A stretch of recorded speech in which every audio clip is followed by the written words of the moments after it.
Assalomu alaykum, hurmatli aziz fermer va dehqonlar. Bizda Stomp 33 S dorisi keldi. Ya'ni gibridlarga ishlatiladi. Buni ko'pchilik dehqonlar biladi. Begona o'tlarni o'ldirish uchun xudo xolasa kimga mana shu gibrid Stomp 33 dorisi kerak bo'ladigan bo'lsa, nomer qoldiraman, aloqaga chiqasizlar. Stomp 33 haqida aytadigan bo'lsam, bu odatda begona o'tlarni o'ldirish uchun ishlatiladi. Asosiy ikkita holatda sepiladi. Birinchisi yerda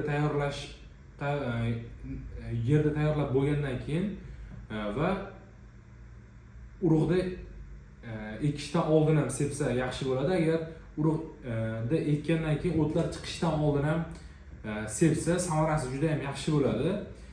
1 gektar yerga 4 litrgacha Stomp ishlatsa bo'ladi, yaxshi.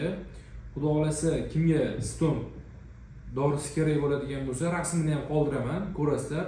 Bemalol aloqaga chiqsanglar, bizda o'sha gibrid doridan bor.